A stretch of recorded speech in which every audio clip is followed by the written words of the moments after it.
Greetings, all. Let's see, I guess we're live now. Let's see. Well, this will be my first video, and I'm just going to go over YouTube in general and like what a powerhouse it is. That's the name of the video, what a powerhouse YouTube is for projecting your business.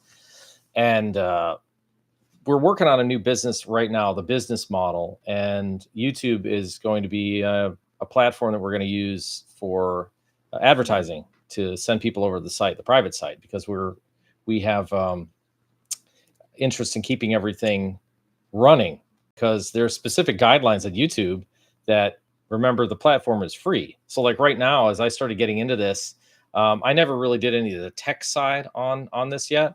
I'm more of like the spokesman and the behind the scenes guy who runs the business but knows the information. I've been in business for like for myself about 8 or 9 different companies past 30 years.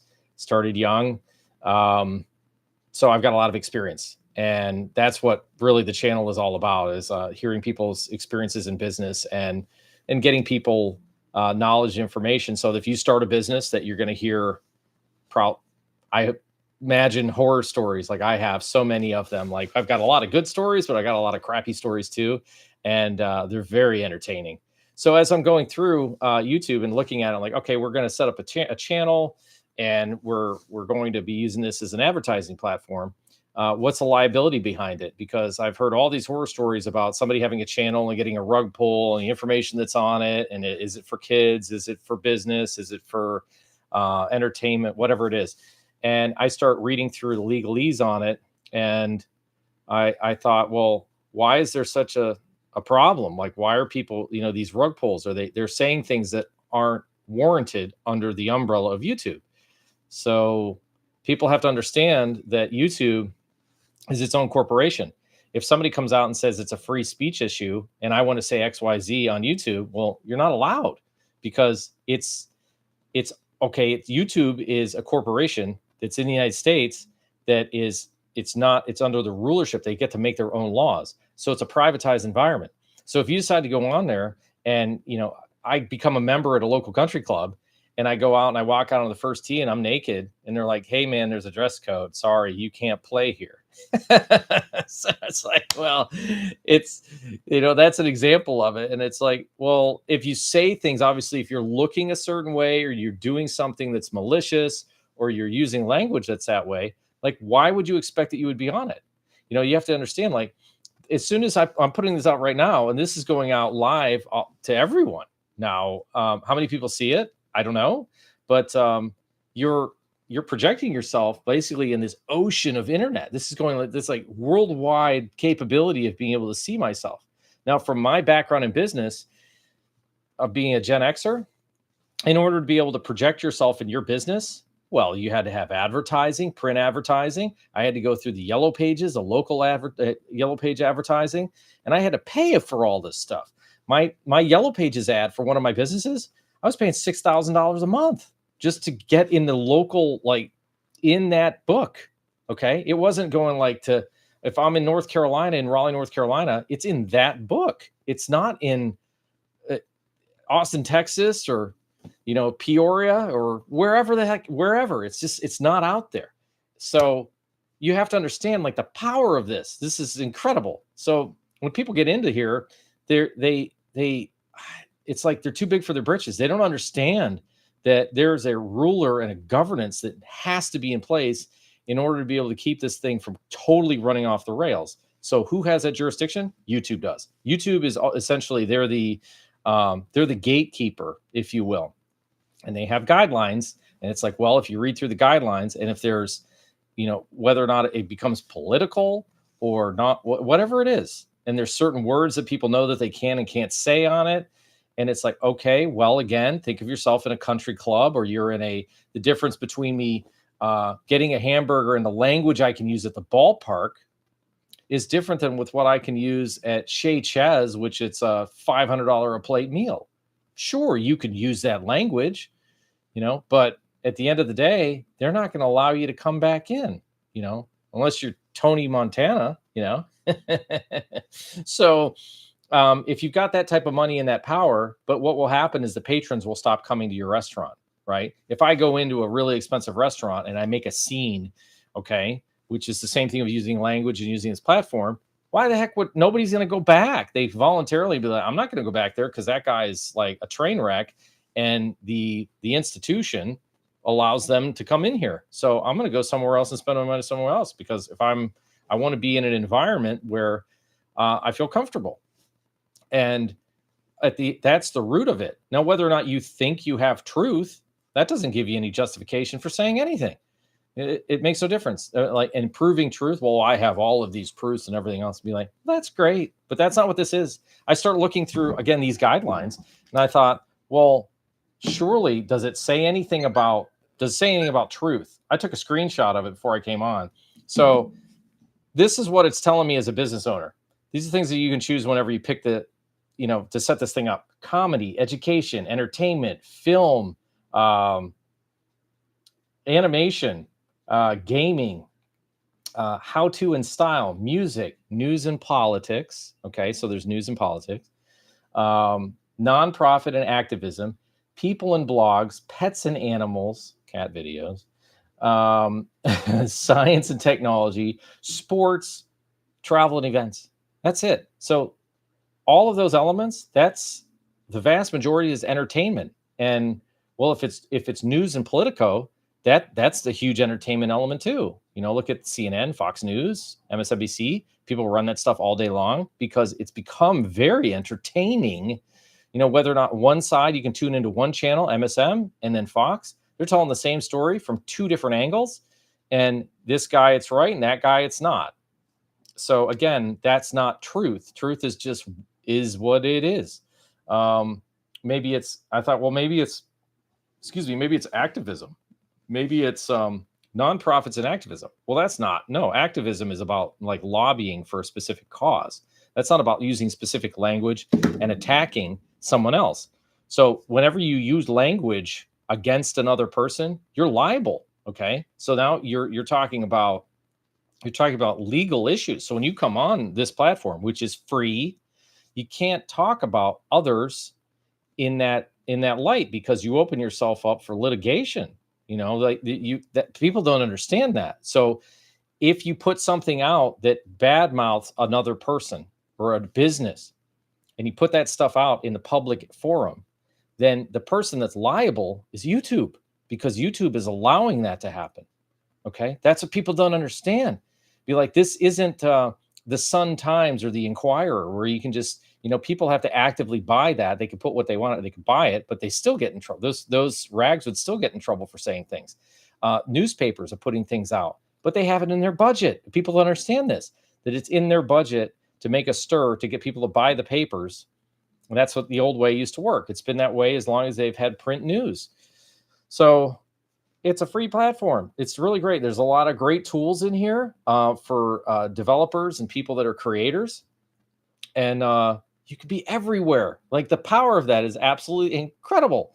So I'm really excited about this. We're going to continue to keep doing, we're going to set this up as a podcast. I'm going to do a number of live streams, and we're just going to see how it plays out. And I'm going to have guests on and people and interview people, because I want to hear their stories. And they're just as entertaining as, Seinfeld or anything else, or true crime, whatever it is, whatever you're into. All of those elements, the comedy, the drama, the suspense, whatever it is, it's all embedded inside of business. Now, our platform, we're going to be having behind a paywall. And the paywall enables us to say whatever we want. So it's going to be cheap, $5-10 a month. We're going to have a couple of different tiers, and you guys are going to be able, guys and gals, you're going to be able to come in and be free, because you pay to be inside of the club, to be able to, trade ideas and listen to other people's thoughts. And people can say key words that are going to be picked up by algorithms and otherwise would flatten a platform. And I was like, well, this is crazy. Why don't you just put it behind a paywall, and it keeps a riffraff out, for one, and two, it keeps the trolls out, and it allows for, really like free thought, and perception. And that's the most important thing in business. You want to have like boots on the ground. Like I'm not reading in financial news when I'm an investor too. So uh, by the time it actually hits the news, it's garbage material. It doesn't help me. I don't tune in. If I go to Bloomberg or Fox Business, they put good material out, but it's too old for me. It doesn't work for me as an investor. I need to have better insights, faster, and I'm going to be getting that in the mood of the market based upon people that are actually seeing insiders. So that's the premise of this, and we're going to see how it goes. And I think it's going to be a slow build, but I've got other businesses and things going on, and this is going to be able to keep me in the know and relevant moving forward as an investor, as a business owner, and knowing the real mood of what's going on. Because right now, there's the news that's out there is, if it's being seen, it's being allowed. That's it. So it's and if you like it a certain way, you're going to find it's incredibly polarized. Like I said, whatever one you decide to tune into, it's like, well, I kind of need something in the middle. Is there somebody out there that has an unbiased opinion? Like for me, I'm kind of like a Tim Russert type of guy. Like I'm not politically oriented. I lean in certain directions on certain things just because of experiences that I've had. But I don't really have a definitive line of constitution personally on topics, because things change so much. And in business, you when you become polarized in a specific thought form, it causes your business to go in that direction only, right? So I try to always stay very open-minded about things, kind of like a Tim Russert. Tim Russert was a moderator of Meet the Press, and Tim didn't vote, so he could interview politicians, presidents, and like at least that's with what he had said, that he didn't have a bias either which way, and he could ask the same types of questions, to a Bill Clinton as he could George W. Bush, right? And his interviews were great. If you the old Meet the Press with Tim Russert. So that's kind of the way I do it. And I don't vote. I know that the political environment it's two wings of the same bird. At the end of the day, it's the same government, and the issues and things that are at hand, they're at my local level. Like, how do I contend with them? And how do I want to run my house? How do I want to run my business? I can make those decisions, and what makes the best sense for me. What makes best sense for me in my location, what makes best sense for me with the employees and people that work for me, and the market in which that I do the business in, because that's most important. As soon as you have political ideologies and beliefs that come in, you really pigeonhole yourself. You need to be a little bit more flexible, more moderate, more, it's like a progressive way of thinking. We're beyond the point where we need to be, concerned that we're not going to be eating, and we need to fend ourselves off from outside elements and things like that. So it's not a manifest destiny type of thing where we all need to congregate into the church because, there's a, we all need to come together and have a specific goal so we can survive. And now things are different in the United States, and things have really opened up, and you have like platforms like this where you can be open as an individual and be able to, move in that direction and allow for real growth and expansiveness to happen across the board of everyone. There's like inclusivity, and having everybody involved in it is what you want with a business. As soon as you start, adding into business your ideologies, well, now you've reduced your market share. Like, why would you do that? That doesn't make any sense. Well, because I believe in it. I'm like, that's fine. Well, you can do that, but your business model is going to be limited. And in this day and age, it's like, well, who's to say that the other person's perspective and point of view isn't correct? You need to be open-minded to that. So there's a certain limitation. There's there's a certain point where I draw the line, but for the most part, you need to be open-minded. And that, again, is this platform. This platform allows for that to come out. And because of that generality of creation, there needs to be some sort of governance over it. And because you don't need people like getting on top of their soapbox and, spewing things that they don't really know anything about. They got information from some insider or somebody that they don't know and they know nothing about. I'm like, no, I'm going to have real conversations with real people that they're, AI is a big factor in this. Is it real? And moving forward, people are going to be like dying to have real information. And the only way you're going to have real information moving forward is by creating a real environment with real people and people that you can recognize. And, it's going to be a more trustworthy environment. Does it mean you're breaking bread with them and having drinks with them? Probably not. But people don't have any time for that stuff anymore. Everybody has so many things that are going on. So I thought, well, why don't we create an open environment that's private and we can trade information, because that's where really the good business happens. That's where that's the good stuff, that keeps everything rolling and keeps you out of harm's way, because you want to know before something bad happens, or if something does happen, like, how do you manage it? What's the solution to it? You hear all I see now is these people that are telling the news or doing these channels, and they're just putting information out that is the same regurgitated information that is coming out of, all these major news outlets. And it's like they think that they're giving out real information, and it's not, because it's old news. The internet is so fast now with AI coming in. It's insane. It's crazy. It's just going to continue to keep ramping up.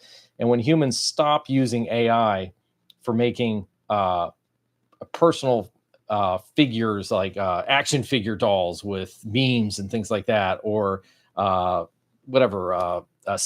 memes and jokes and things like that, when they actually start using it for a benefit, like the value of it, and can trust it, then you're going to trust it on your level. Like, how far do you want to take it? How far do you want to trust artificial intelligence? And we're going to see that. That's what's going to be happening, in the very near future. And it'll be very interesting to see how that plays out in business, and also plays out with the consumers, and how you're dealing with life as these we're in hyper novelty. That's what's happening. We're in a moment of time, which is I would consider this like we're in the dark ages and we're moving into Renaissance. And that is astonishing to think of it from that perspective. Or another time that we can think of in nearer future would be prior to like dot-com era. So pre-computerization, pre-internet. Where was everybody when that happened? I know where I was when internet kicked off. It was like early 90s, and I was just in college. It was my freshman year. So it didn't really make a heck of a lot of sense to me. Why we're using this, like, what is this for? It was just the development of it was just so new. Couldn't see how this is going to be used in business, and it just took off like wildfire. And then here we are, and it's a very, very fast progression. But now that we have the technologies of AI, it's going to be, with what happened from in the past 30 years, it's going to be significantly reduced. And that means that you're going to have to be on the ball. You're going to have to be paying closer attention. And if you're getting your information from everyone else that is just, following the flock, it's going to be really, really difficult to discern where things are going. So there's more to come. I'm going to do a whole bunch more of these. And as we get the website up, it's going to take a little bit of time for me to get some backlog and some videos and things like that for some things that I want to talk about and get some guests on.